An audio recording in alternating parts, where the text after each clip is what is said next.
Uniform civil કોડનો સુરતનો આમ આદમી પાર્ટી લઘુમતી પરિવાર દ્વારા વિરોધ કરાયો છે। જુમ્માની નમાઝ બાદ મોટી સંખ્યામાં આપ લઘુમતી પરિવારના કાર્યકરો દ્વારા જિલ્લા કલેક્ટર કચેરીએ ભેગા થઈને લેખિત રજૂઆત કરાઈ હતી। ઉત્તરાખંડની જેમ ગુજરાતમાં પણ યુસીસીનો અમલ કરવાની વિચારણા ચાલી રહી છે, જેનો વિરોધ સમગ્ર ગુજરાતમાં લઘુમતી સમાજના લોકો કરી રહ્યા છે। સાથે મહિલાઓ પણ બાકાત નથી। યુસીસીના અમલ પહેલા રાજ્ય સરકારની કમિટી દ્વારા એક અઠવાડિયા પહેલા સુરત કલેક્ટર કચેરી ખાતે બેઠક યોજાઈ હતી, જેમાં મુસ્લિમ સમાજના આગેવાનો પણ હાજર રહી વાંધા રજૂ કર્યા હતા।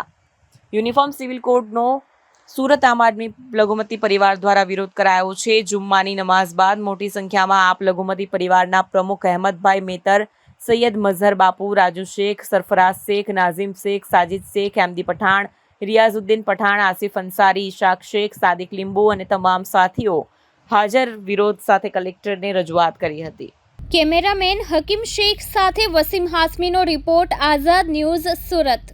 મારું નામ સૈયદ મઝહર અને અમે આમ આદમી પાર્ટીથી આજે લઘુમતી પરિવાર તરફથી રિજેક્ટ યુસીસીના સંદર્ભે કલેક્ટર સાહેબને આવેદન આપવા આવેલા છે। આ જે દેશ છે ભારત, એ ભારત દેશ લોકશાહી દેશ કહેવાય છે। લોકશાહીની વ્યાખ્યા હોય છે કે લોકોથી લોકો વડે અને લોકો માટે ચાલતા દેશને લોકશાહી કહેવાય છે। જ્યાં બીજેપી પોતાની તાનાશાહી ચલાવી રહી છે અને અમારા ધર્મોની અંદર ઇન્ટરફેર કરી રહી છે। આ જે યુસીસીનો કાળો કાયદો છે એ સીધી અમારી શરીયતમાં દખલગીરી છે, જેને કોઈ દિવસ ચલાવી લેવામાં આવશે નહીં। અને આ જે કાયદો બનાવી રહ્યા છે એ કહેવામાં આવે છે અમારી સહુલત માટે છે। જો અમે પોતે મુસ્લિમ સમાજથી લઈને જેટલા પણ અલ્પસંખ્યક સમાજ છે જે આનાથી પીડાય છે એ બધા આના વિરોધમાં હોય તો પછી બીજેપીને જબરજસ્તી આવા કાયદા લાવવાની જરૂર હોતી નથી।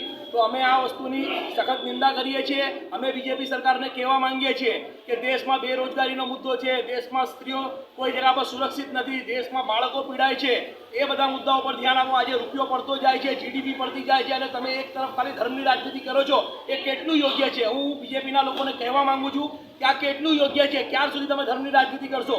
જ્યાં સુધી અભણ લોકો હતા ત્યાં સુધી વાત અલગ છે, આજે લોકો ભણેલા છે। આજે ખાલી ફોન સ્માર્ટ નહીં બલકે લોકો પણ સ્માર્ટ થઈ ગયા છે અને આવનારા દિવસમાં તમારી આવી હરકતોના કારણે તમને ઇલેક્શનમાં જવાબ મળશે અને જે તમારી સરકારમાં તમે આવી રીતે ધર્મની રાજનીતિ કરશો તો લોકો તમને સત્તા ઉપર બેસાડી શકે છે, લોકો તમને સત્તા પરથી ઉખાડી પણ આપશે। જય હિન્દ।